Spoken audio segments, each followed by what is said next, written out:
why don't we go ahead and get started? We may have some more folks trickle in, but I want to thank you all for being here. Obviously coming in the morning, we certainly appreciate it. My name is Jonathan Horowitz. I am the president of the Houston Hospitality Alliance. I have the privilege of helping to put these things together and bring everybody together for the betterment of the Houston hospitality industry. For those who may not know, Houston Hospitality Alliance is Houston's only membership-based 501c6 nonprofit business association, and we are here to service and support and to help grow the hospitality industry in Houston. So we've got 4 core value propositions for what we do for the industry here in Houston: promotion, advocacy on behalf of the industry, connection, and education. And obviously this is part of our education piece. This is the 3rd out of our 4 education series events. We've got another one coming up on November 13th, which is going to be another great one. We've got focus on HR and labor issues. So we're going to have somebody from Department of Labor. We'll have somebody who's a labor attorney here in town, and then also an HR professional here in the hospitality industry to talk about some of the things that you want to avoid and how to not get in trouble on the HR side. So that's going to be a great one. We've got some other really cool events coming up as we close out this year.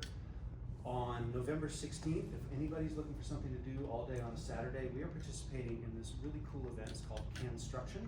It goes on at the George R. Brown Convention Center. A bunch of teams come together, design these large installations that are made out of canned food, thousands and thousands and thousands of cans. You go in, you build it. There's a judging procedure. Everybody can go view all the fantastic creations, and then it all gets broken down and taken to the Houston Food Bank. So that's a really cool one. If you're looking for something to do, we should get a bunch of St. Arnold people to get involved in that. I'll talk to Lenny about that. And then December 3rd is our holiday party, which we're doing at Good Company Armadillo Palace, which is going to be a lot of fun. If you are not currently an HHA member, this is a great reason to become one, so then you can come to the member holiday party. So be on the lookout for all of those great things. I want to say a quick thank you to Late August for our breakfast this morning. They are upstairs here at the Ion, along with Limbar, 2 of our newest HHA members, fantastic restaurants. Encourage you to check them out.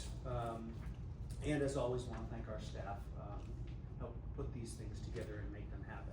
So, without further ado, let me do some introductions of our moderator and our panel this morning. So first, our moderator, Connie Cochran. Connie is currently our vice chair, and she serves as the chair of our advocacy committee. That's one of the reasons for this particular event this morning. Our advocacy committee has determined and heard from our membership that some of our big issues that we need to deal with in the hospitality community involve these issues of crime, what's happening, whether it's property crimes, break-ins, etc., or human trafficking, things of that nature. That is going to be something that we deal with on the advocacy committee going forward. So Connie has over 20 years of experience in fundraising, communications, and special events. She's a TSU grad, Bachelor of Arts, and then went on to get a Master's of Science degree at Chicago State University. After spending 6 years as the Executive Director of Alumni Relations and Special Events at the University of Illinois, she spent 14 years as the Assistant Vice President of Alumni Relations and Special Events at TSU here in Houston. As I learned this morning, fun fact about Connie, she helped plan and organize the largest ever sit-down dinner as recognized by the Guinness Book of World Records in Washington, D.C. of upwards of 17,000 people altogether. Yes. I did not know that until this morning, so thank you, Connie, for moderating this morning. So our first panelist is Chow Win. Chow is a social worker, women's advocate, and storyteller. As a licensed master social worker, Chow is a trauma therapist, counseling women, children, and families in private practice and in nonprofit. She has spent nearly a decade advocating for women and girls as a nonprofit leader and executive. Prior to her servant leadership, Chow worked as a television news journalist in Houston, Atlanta, Guam, and Saipan, which I did not know. Chow is an American Leadership Forum Fellow. She's an appointee of Houston Women's Commission and is a regular panelist on the popular Fox TV show, What's Your Point?, where she advocates for women, children, and families on political and social justice issues. She's got a Master of Arts in Social Work from the University of Houston and a Bachelor of Arts in Communications from the University of St. Thomas. Thanks for being here, Joe. Next, we have on our far left, your right, Sergeant Antonio Gracia. Sergeant Gracia is a native Houstonian and has been with the HPD for 33 years. He's worked on patrol, gang task force, and in the narcotics division. Since 2003, Sergeant Gracia has been a supervisor at the jail, working on patrol, working in a tactical unit, serving as an investigative narcotics sergeant, and in the internal affairs department. At this time, he is in the vice division. Sergeant Gracia also is the task force supervisor of the Human Trafficking Rescue Alliance of the Southern District of Texas and the Nuisance Abatement Squad.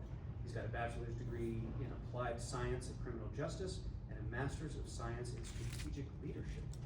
He's also a graduate of the DEA's Drug Unit Commanders Academy and is a United States Army veteran. Thank you for being here. And finally, Chief Larry Satterwhite. Chief Satterwhite is a community-oriented public safety executive with 34 years in law enforcement. He is currently the Director of Public Safety and Homeland Security for the City of Houston.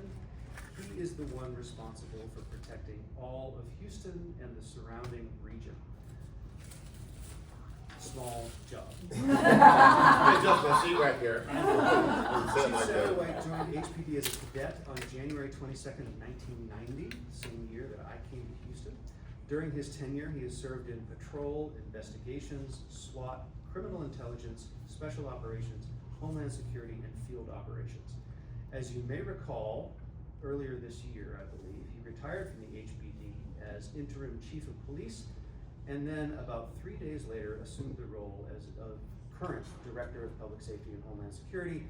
My understanding is you really enjoyed your 3 days of retirement and decided to jump right back into it. So we certainly appreciate that. We all benefit from it. So thank you for being here. And I'm going to turn it over to Connie. Thank you, Jonathan. Thank you so much, and good morning.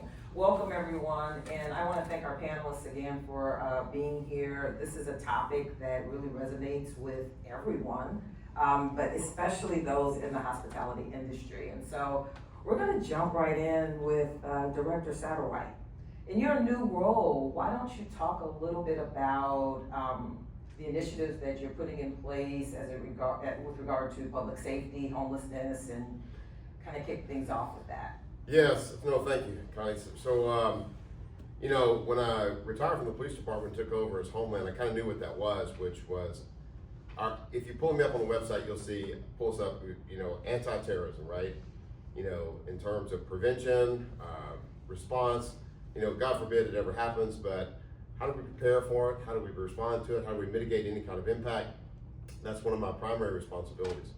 The HEC, the 911 center, the Houston Emergency Center is under me, and that's the dispatch, all those people that are taking your calls when you first get that call, that's all me. I have a great guy in Roderick Jackson. He's my deputy director out there. He does a great job. Brian Mason is over OEM.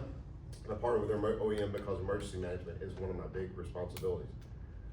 In building resiliency, right? How do we build, you know, how do we build backup power generation? How do we protect our water supply? How do we improve our shelters when, God forbid, but when we need them, right? For people to go to, whether it's for overheating, we got to set things up like that for places to, for refuge, or when people lose their homes or, you know, flooding hits the city. All those things, resiliency, you know, all those things fall under my shop. And but I got a great bunch of partners. I want you to think it's just, you know, just our shop. I mean, OEM does a great job, Public Works. There are so many departments that we are partnered with, from the local, federal, county, state. You know, we're all about collaboration. We simply just don't have enough people, so we have to lean into all of those partnerships to accomplish it. HPD, you know, and my former agency that I just retired from, very proud of all the men and women there. You know, fire department, the sheriff's department. We work with everybody in this arena of trying to keep the city and the region safe. For my purposes, I look usually at the region in terms of target hardening and building resiliency. We have a lot of grant stuff that comes out of my office that couples with the whole effort to try to prevent catastrophic events, try to prevent terrorism, things of that nature. Millions and millions of dollars for the grants that come through my office that go to the different agencies to buy more equipment for our officers, for our first responders, to shore up our intel, to provide better training so that we can make them safer and have them more effective in doing their job. All of that is kind of funnels through my office. As a matter of fact, the other night Jonathan was at it. We had a forum over at the Chronicle, and I had Chief Diaz to my right and I had Chief Munoz to my left because I have a very small budget, just so. But we do get a lot of grant money right through it. So I joked because because he talked about his budget over $1 billion, and Tom's budget was well over $500,000, closer to $1 billion. And I said, so I bring in, I'm poor, but I get the money, and I give that money to the billionaires and the millionaires. But it's true, right? The point being is I am basically working for them and everybody else to try to make everybody else stronger, have everything that they need so they can be more effective. And I'm fine with that servant role in my job. I left the department as lead, and I was honored to be a part of that. Now I see myself as more of a servant role to them and all of you, and how we make Houston better. That's my job, right? And I'm good with that. So I do all those things, and also I will tell you we also have our volunteerism that comes out of my shop, our Citizens Emergency Response Team. To date, in the region, about 70,000 since 2010 have been trained in that, and we're going to continue to grow that and make it more robust. It's my philosophy that the more people that we can train to be, and Jonathan knows this because he heard this the other day, but my philosophy is the more people we can train for any kind of catastrophic event and prepare them for that and make them more resilient, make them more independent and more capable, then that's if you think about a ledger of the people that are very likely to be a victim and very likely to be your partner helping you with people who are in trouble, we're going to move them over. We're going to move them from that potentially a victim over to now this is a partner I can lean on in times of crisis, the city can lean on, the region can lean on. So we're doing a lot of that, and by the way, just stay tuned, we're going to grow that. You're going to see a lot of campaigning coming up for because our vision is to, and I'm working for the mayor, and I know he's on this, we want to build a situation, basically a large cadre of folks who are trained in a lot of specific, very technical skills, maybe plumbing, master plumber, master electrician, you name it, or somebody can just run a chainsaw. We have a lot of people in the city that want to help in times of crisis. We've seen it during Harvey and a lot of our major events, but they don't know how to plug in. So we need to do a better job of messaging, showing them how to plug in, how to tap into their skill sets, because when we're waiting for help from the outside, it's 72 to 96 hours out, and I'm talking about the state, TDM, places like that, the feds, FEMA. It takes time for them to organize and come from the outside in. So now we have to, but people need help now, right? Something happens, they don't want to wait 3 days. They need help today. They need help in now. I'm struggling now. So, and we have a fantastic, public that wants to help and has the ability to help. So we just have to figure out how to get that person that's got that skill set to that person in need quickly, right? And that's just going to save lives. It's going to improve everybody's quality.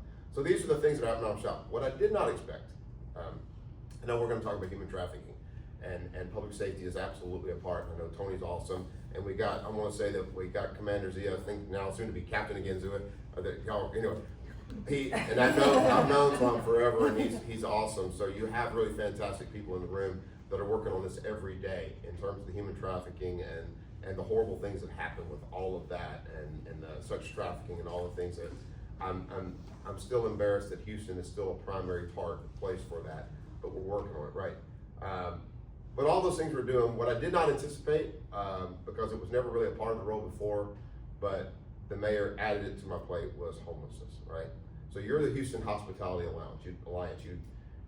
Hotels and restaurants and all the hospitality. That's what you do, right? And we know that homelessness, which is a terrible thing that impacts the entire nation, and no major city has figured it out, right?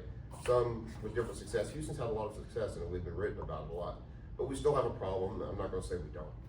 So the mayor added that, and I'm working with a partnership with Mike Nichols over housing and community development, And now we have Kelly Young with Coalition for the Homeless, and we have Wayne Young with over the Harris Center, which has to do with mental health.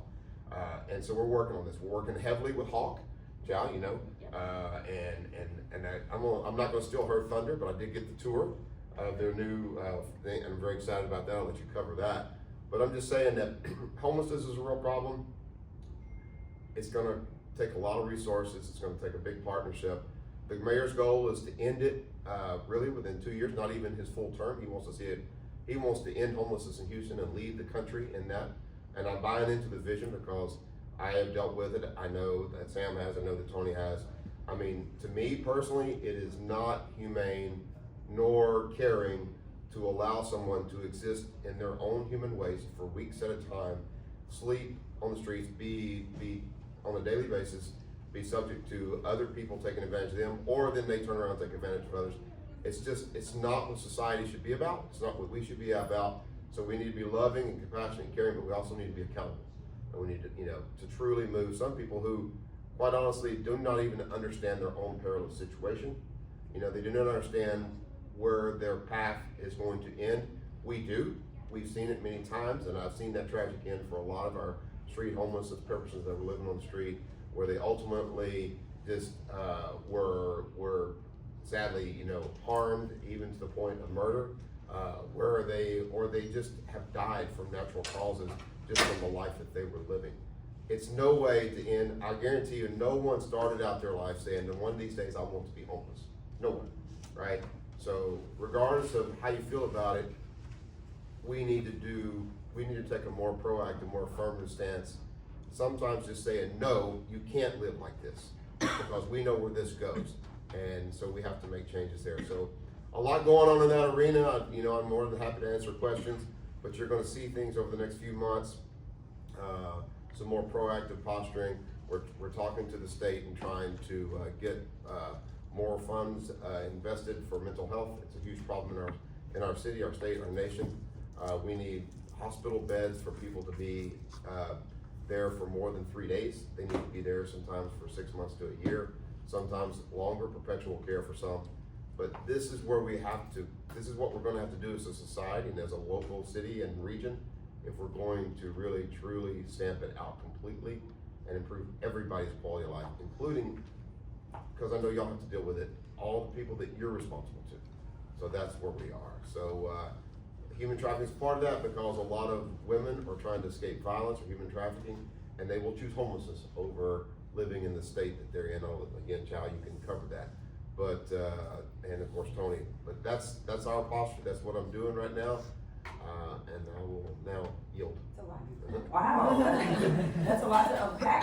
Those are the issues that do impact everyone in the city of Houston, but especially the businesses. And so I do want Chow to talk about how everything that Director Satterwhite talked about impacts the employees of businesses, with violent crimes that are happening there. Just talk about, even with the hurricanes.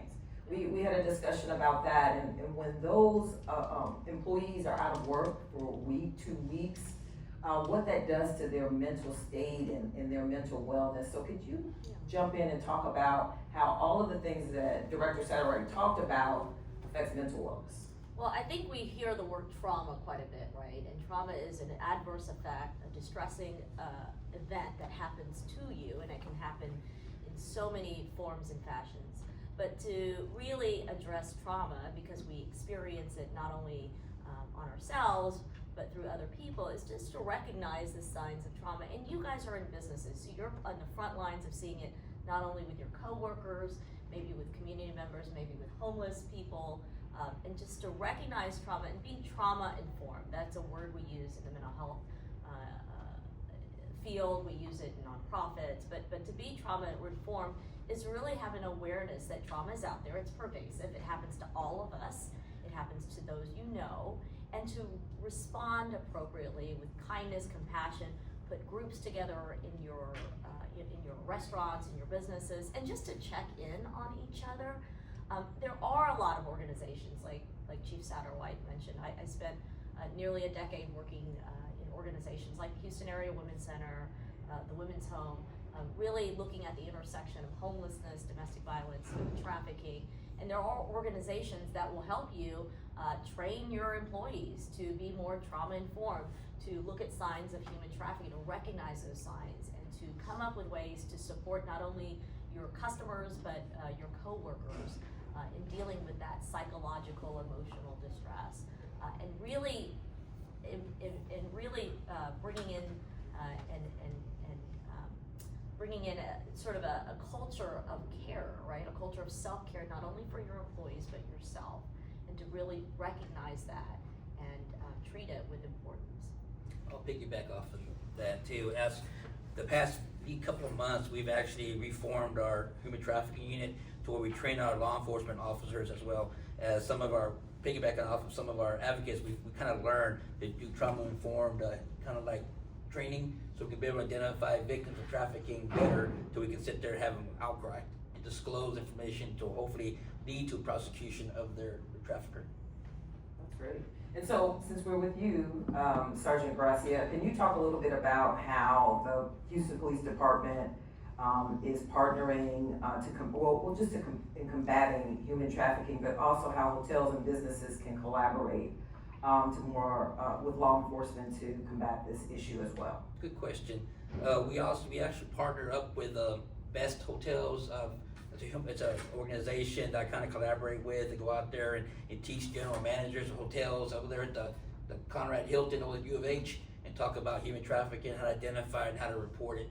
And it's always great to have partnerships with our partners out here in the business community, because be able to help us identify, potential trafficking suspects, potential victims that are actually at their hotels hanging out and stuff like that. And talking about the homeless, a lot of times within a couple hours, once a minor gets out there on the streets, within 48 hours, it's already proven that, hey, somebody's gonna try to approach her and take advantage or exploit that person. And so do you equip the hotel staff, or what kind of programs do you have in place so that they can help identify these things that are going on in the hotel? The city of Houston, actually, Mino Davis, developed a website with the mayor's office, regarding, hey, you can have to, for city ordinance, you have to sit there and take some type of human trafficking training with us, the large hotels or the mom and pop hotels out in the outer perimeter of the city of Houston. So they have to have it. If they don't have it, they have to, get a warning and hopefully get it. If not, post it next time, then they'll get cited for it. They have to take training. It's a permit that you're Yes. required to have once a year, and your staff has to go through very specific training, both for Houston and for just general human trafficking, and signs need to be posted. You have to send pictures. It's a really good thing. And it's free. It is free. Yes. Unless you don't do it, and then Yeah, you yes. get fined. Then you get fined. There's a lot of access to awareness and education now. Even if you're a tiny business, you can still have access to those resources through the city of Houston, through nonprofits. Reach out to the Houston Area Women's Center. I do some contract therapy with the Forensic Center of Excellence, which is a group of nurses that do the same exams for human trafficking survivors, as well as sexual violence survivors. We do adult forensic interviews. We just did that massive backlog of sexual assault cases. So there are organizations that if you reach out, there are nurses and advocates who can just train you and just send you some information to get you informed and aware. Because we are out here right now talking to y'all, but all we have to do is just make a phone call, and then we show up and we can have a little presentation of Human Trafficking 101, or we have contacts with our advocates, and they can provide, some type of training at your business as well. Yes. I have to leave stuff, so I just wanted to raise my hand really quick, but I'm on the board of the Korean American Community Center, and we had somebody from HPD come and talk to us about human trafficking and about theft and things in general, and they were saying that if we could train or have some type of co-training with HPD to where you can just train people working at convenience stores or hotels or anything to run the tape, so that if HPD comes to you and says, we need this tape, you can catch the person that did this crime faster. I'm sorry, I know I was going somewhere with that. And so I don't know if there's something that we could do with the Hospitality Alliance. However you guys, we can support you. We want to help with that, because I know that that's a piece, and to help bridge that gap, it may take citizens being able to do some of that. It's always good to keep good records at the locations, and maybe having people at your locations trained to be able to get that video, be able to give it provided to law enforcement. Actually, I'm sorry, there is actually a city ordinance that requires front-facing retail to have the video and to be able to retrieve it for investigators' purposes. Now, that was passed early last year. That's awesome. So, training, I think, was also an offer that goes with that, and DRT can kind of help with that and other places, but yeah, by city ordinance, they're supposed to have video. And it's also not just video in the store, but actually forward-facing out into their public space, you know, like at a convenience store, things, gas stations, things like that. And Director Satterwhite, what are some other things that can be done? I attended a coffee with the cop session and talked to some police there, and break-ins of cars and those types of things are on the rise, and it impacts the business, because people don't wanna come back and go to that business or restaurant because they have a bad experience there. So can you talk a little bit about some other ways that the community can help with things like that? Well, obviously, and I know that Tony, and you know, I know that he's not on the panel here, but Commander Zia could say the same thing. And but the thing is that we have to be partners in this. So obviously, we do a lot of training in terms of, you know, make yourself less of a target, the individual, right? You know, make sure you don't leave anything of value in your cars, because we're talking about breaking into vehicles right now, breaking into vehicles. So because that's the number one thing a crook is looking for when they're breaking into your cars is a firearm. Okay, and we sadly still have too many firearms stolen out of cars that, by definition, are now in the hands of a criminal, right? Because, you know, you didn't want to take it in, you didn't want to carry it, I got that. You throw it under your seat or put it in the console. Well, the number one thing a crook's breaking into your car for is a gun, and then of course, right there with it, obviously, is a purse or valuables or whatever else. So let's make sure that we're not doing anything to add to that, right? That's the public help that we ask for. Obviously, you know, visibly, you know, paying attention to your surroundings, always for your own safety, be aware of your own surroundings at all times, especially after dark and in public spaces. For the police department's part, having just retired from there, it is a real challenge because of property crime. They are still incredibly short on personnel, and it's no secret, you know, I had to say it publicly, and Chief Diaz since then has had to say it publicly too. It is hard to investigate every crime because of the challenges that we have in terms of personnel. And so they're gonna struggle on the property crime because the focus has to be on violent crime. So that's just the way it is, and I'll have them say a few words to that too, but I can speak on their behalf on that one, I know. We also need the DA's office to help us out a little bit more. Again, you know, I mean, when we have people that are continuously breaking into these vehicles and we're catching them, it's a bit of a turnstile at the JPC at our Joint Processing Center and the charges, because being a low-level crime, they just turn right back out into the streets. And of course, with no kind of accountability there, we're talking accountability again, you know, it continues, right? The same person gets arrested multiple times. So it's education. First and foremost, we need more people, and officers do a great job with what they have, but we need more of them. And we need to we partner with all our other law enforcement agencies in that regard.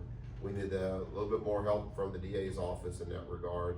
We need the public's help in terms of being mindful and careful to help us out as much as possible. It's not that it's the crook's fault.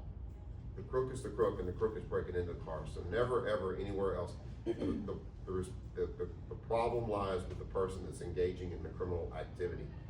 But we are asking for everybody's help wherever possible to kind of reduce that potential incident, which means, and of course for everybody to watch out for themselves, because we are all responsible for each other. That's kind of a contract that we have in society. You know, we're all responsible for each other. We're all responsible to try to do our part to try to reduce any incidents of that and to keep everyone safe. And you know, I'll stop there.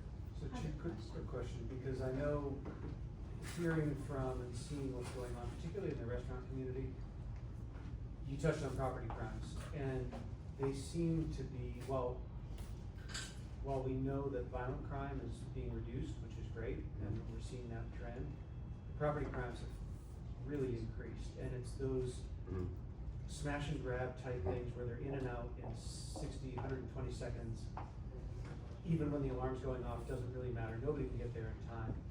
And it's happening pretty much every day. And often the folks who break in don't get much of anything. Maybe they'll steal a couple bucks, or most places are cashless, and. or The they'll damage just- they do is worse than what they're after. It's a lot more expensive I to know. replace the windows than it is to whatever was taken. So, is it truly the case that the biggest issue is with the prosecution of the crimes? No. Is that the answer in terms of? No, I wouldn't say Because that. I think you could put, what are we're pushing 6,000 HPD officers, you could probably have 10,000 or 12,000, and you're not gonna be able to catch those folks who are in and out in 2 minutes. So, yes, Jonathan, you're right that we're not going to be there, and I would ask my colleagues if they wish to weigh in on this, but the thing is that right now, the actual number is 5,300 right now. And I said, before I left, we need 2,000 more officers. We do. That's still not gonna do what you want it to do, because yes, there'll be more on the spot, because we'll have a greater proliferation of officers in the field, and they can cover more, and the response times can be quicker. Those are all true statements. But like you said, 2 minutes, tops, right? They're in and out in 2 minutes. That's very hard to overcome.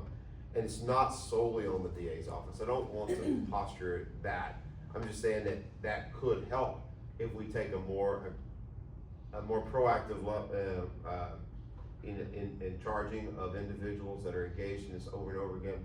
A lot of the ones, when we finally catch them, they have a long rap sheet, and they're still right back out. So those are the ones, those repeat, chronic offenders, that we need to hold them accountable. The first timers, well, was it their actual first time to commit a crime? Probably not, but it is the first time maybe that law enforcement engaged them.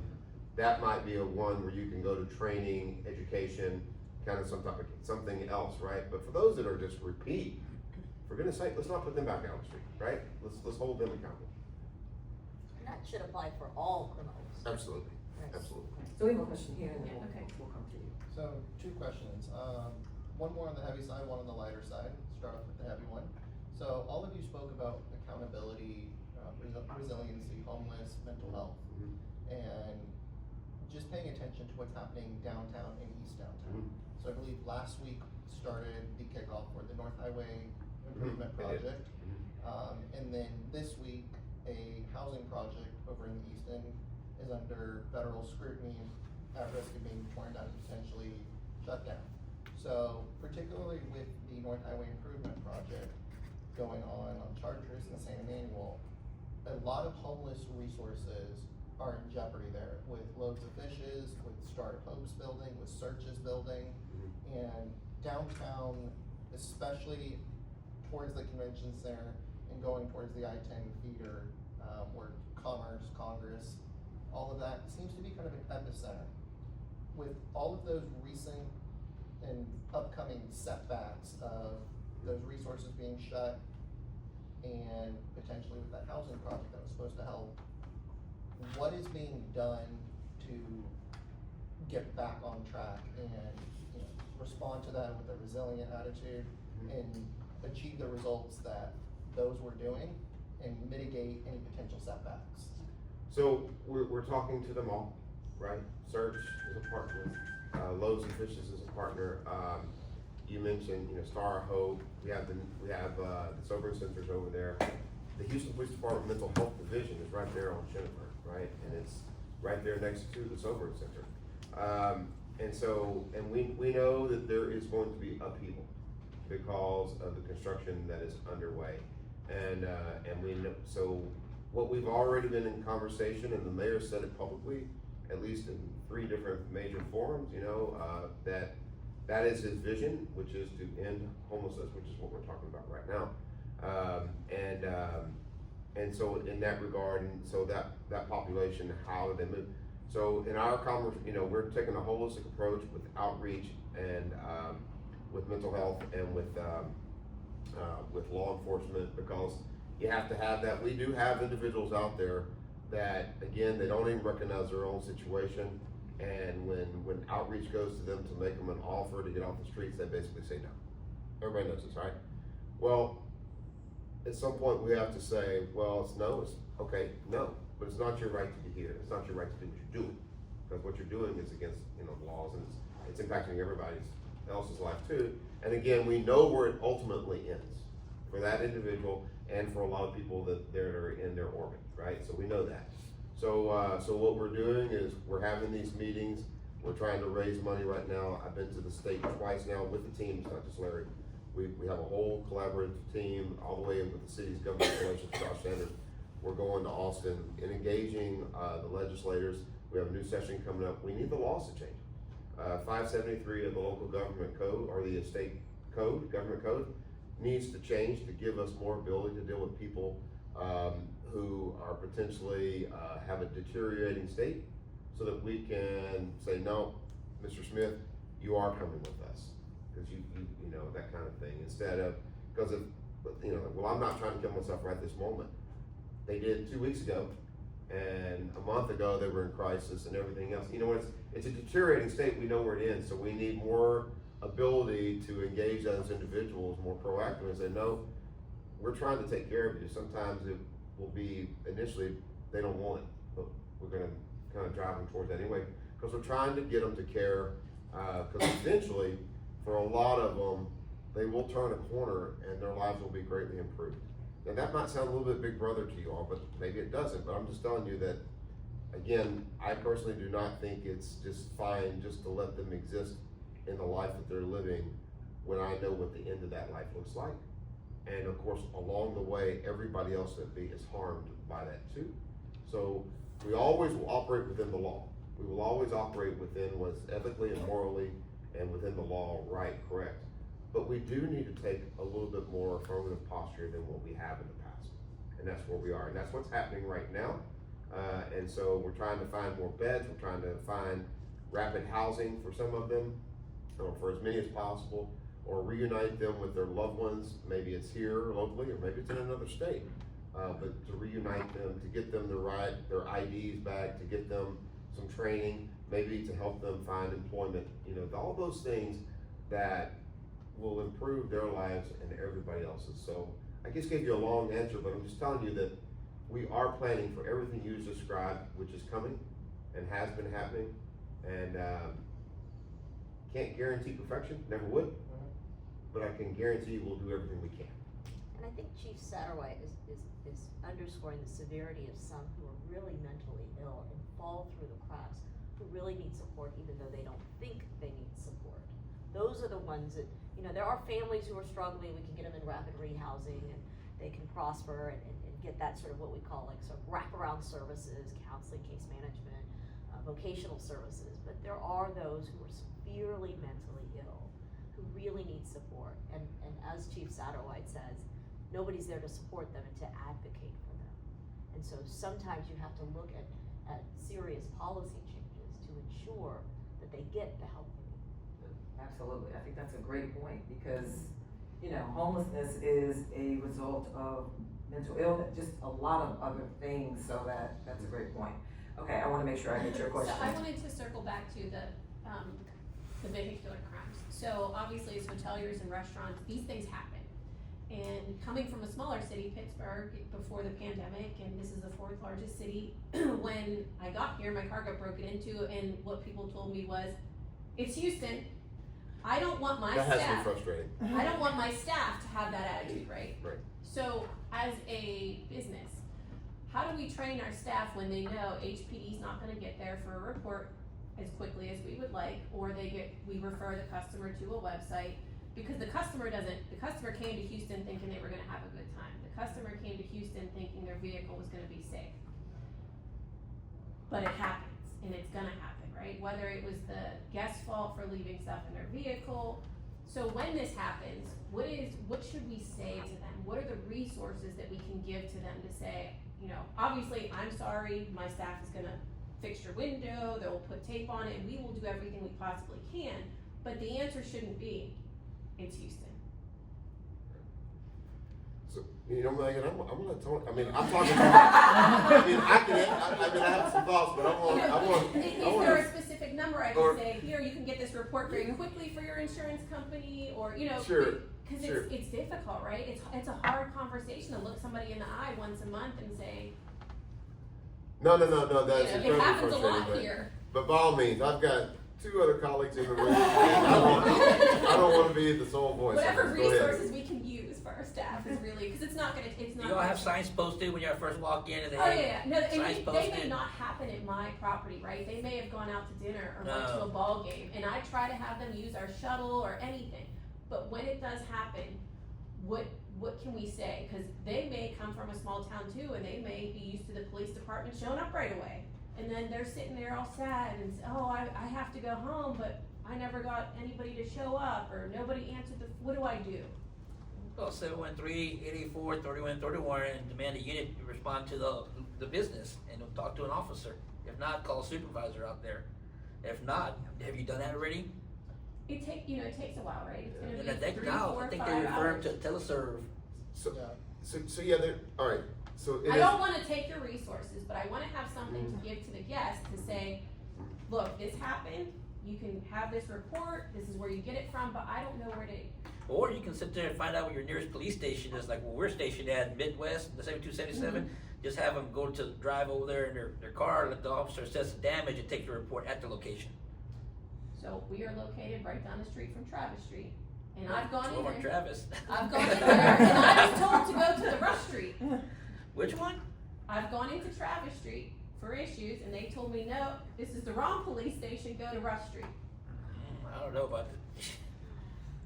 So, I think the biggest point is to send the right message to your customers, right? As you said, they come to Houston hoping for a pleasant experience, and then something like that happens, and that kind of ruins the day for them, right? If not their entire trip. So the messaging that maybe the restaurant provides to them helps set the tone for that experience. So yes, they got their car broken into, but I think what they're looking for at that moment is who's gonna help answer some questions for it, right? And so one, we always ask the restaurant, you can have signs posted that tells your customers, lock stuff in your car, secure your belongings, don't park in these locations because the light is dim. Sometimes we also recommend that restaurants, train their servers and their managers, as they are engaging the customers, to just let them know, like, hey, there are break-ins that typically happen, in the area. Just want to make sure that you guys, secured your belongings and locked your stuff away. If you want to know where to park, and you park in an area that you may not be comfortable, let me know and maybe we can advise you, right? The other thing is we always tell people to report the crime. And because nobody wants to be told this is Houston, right? And I think there's an expectation from customers and people that pay taxes or don't pay taxes that somebody's gonna help them, right? And so reporting the crime is important. Why? Because maybe we weren't able to solve your case, but the information you provided may help solve your case. And typically what we see is thieves don't just steal once, they tend to do it in a series of incidents, right? And so without having that report being filed, we're unable to get the full picture of what's going on in the area. So filing that police report, one, you probably need it for your insurance, right?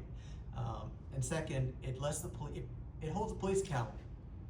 You file the police report, we need to do something with it, right? And so what I always tell people is, hey, look, we're gonna do our best to make sure we try to find the perpetrator that committed this crime. But the likelihood is that we may catch that individual on his second or third burglary.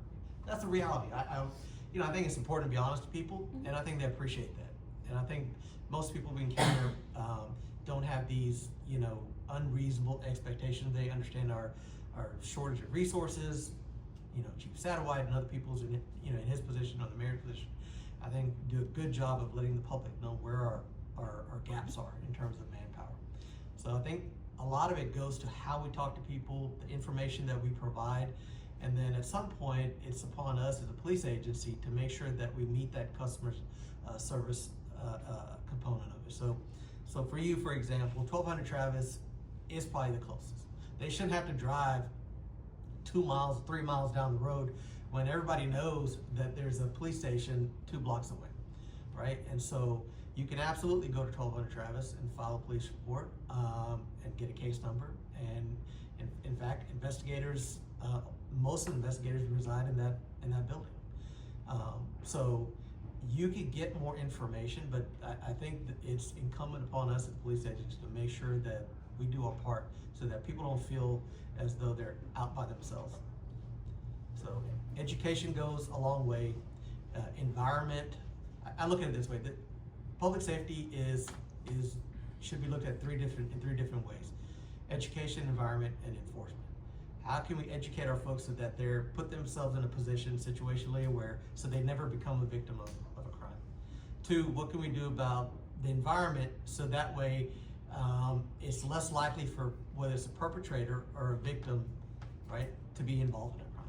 And then the last, which is the most punitive, is what is the most appropriate enforcement action that needs to be taken given the set of circumstances that we have to make sure it doesn't happen again. And so it's typically done in that order, but if you don't look at it from all those perspectives, that's how we start failing public safety, and then we get those bad experiences from the public. When I used to work extra job at the high Regency downtown, somebody says that something happened at their car, they'll come there and report it to me. I didn't sit there and turn them away. Hey, you reported back. No, I said, no, I'll take the report because I'm working for. That's why I'm hired at the high Regency to take reports like that. Or I'll be hanging out at the concierge desk, and I'll sit there now before people going out to, hey, I'm going to NEPA's on navigation. Then all of a sudden, do I got to worry about parking? I'm like, well, kind of, and stuff like that. We make sure it's a well-lit area, or depending, make sure that you get somewhere front parking because you do have to be careful. And then I'll give them warnings like that. Your concierge desk or anybody. We tell them to take our shuttle more than anything, right? Right. Because then they don't have to park. They don't have to worry about those open air lots over by the Astro Stadium that are cheap, that are constantly being targeted, right? So, but it just that, because most of my employees are from Houston, right? So that's their mentality. It's Houston. So just trying to get them to understand this is the number to give the guest a call for the report. This is, they can go to the police station. This is the police station. So those are all good. Does your concierge desk have a kind of pamphlet or something they pass out to guests?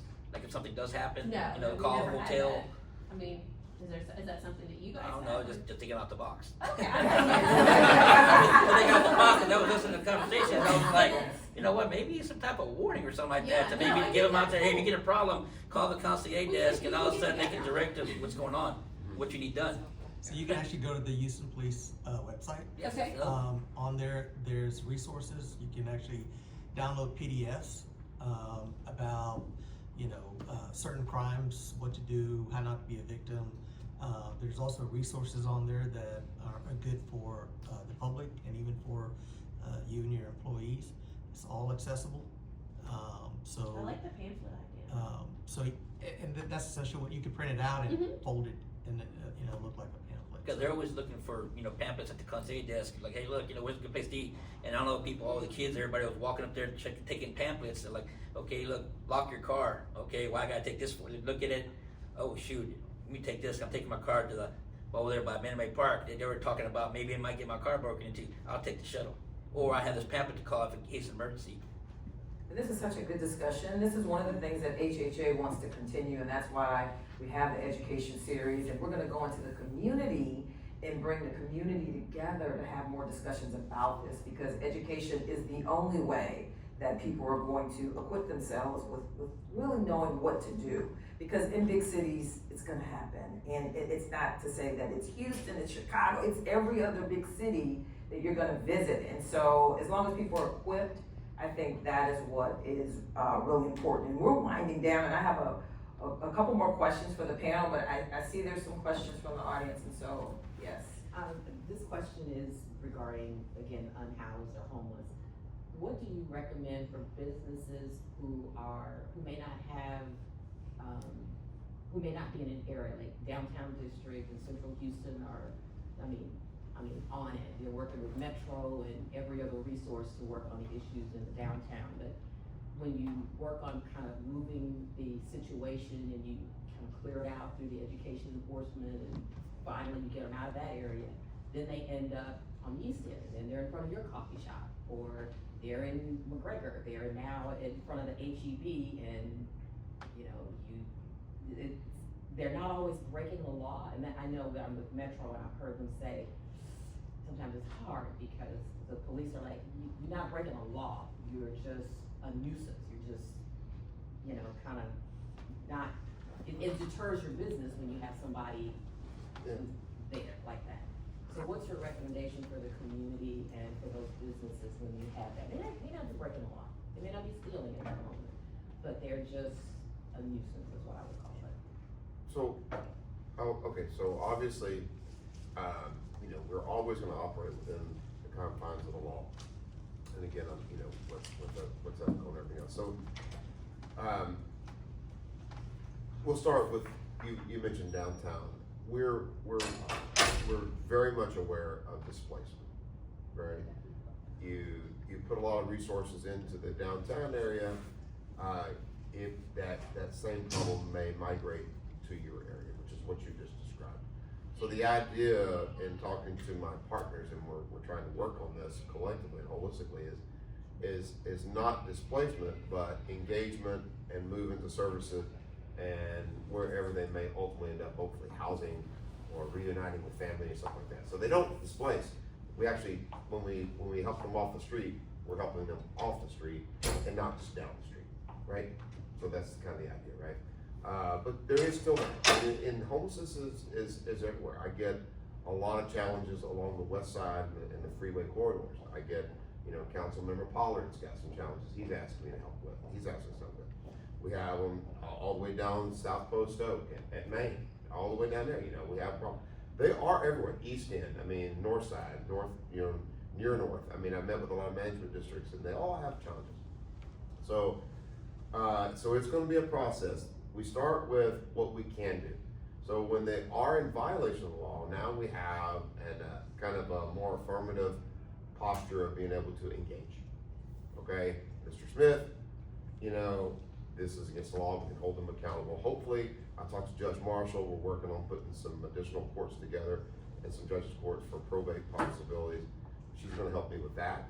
But the idea being is that we have a reason and we can even take them into custody.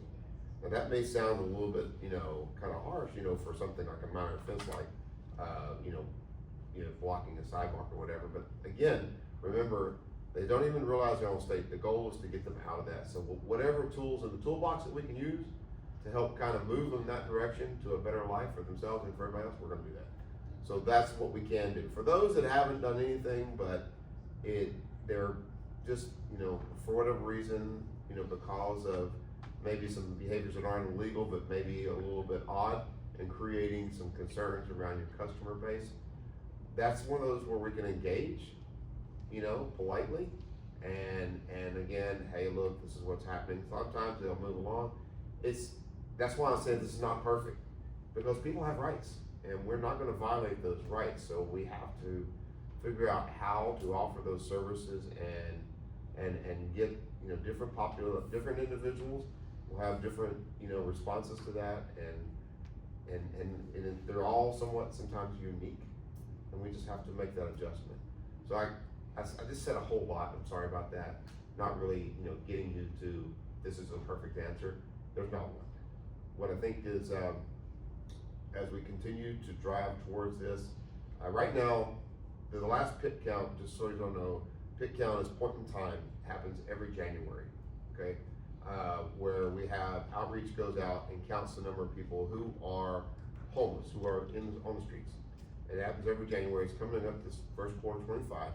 But the last pit count was for Fort Bend, Harris County, and Montgomery County. It was about 3,200 people that were living on the streets. Maybe that's a light number because some people will not be visible and they don't get to count. So the number might be higher, but that's okay. Let's use that number. Overwhelmingly, that population is in Houston, and you know that's just the way it is because we're the big city. And so as we kind of start to get more and more of those individuals off the streets into care, into places where they can be better served, and where everybody else is better off, but you know they're not impacted, we're going to continue to drive that number down. So hopefully the number is 0 someday, but we will start probably just for our initiative, just to give you some inside baseball. We're looking at some more proactive efforts coming up as we raise money and find additional housing. And we'll probably start where it's worst, which is the downtown Edo Midtown area, and we'll probably branch out from there. So we'll be coming your way, okay? And I think that was a good answer, but I mean, because there is no perfect answer for the issue.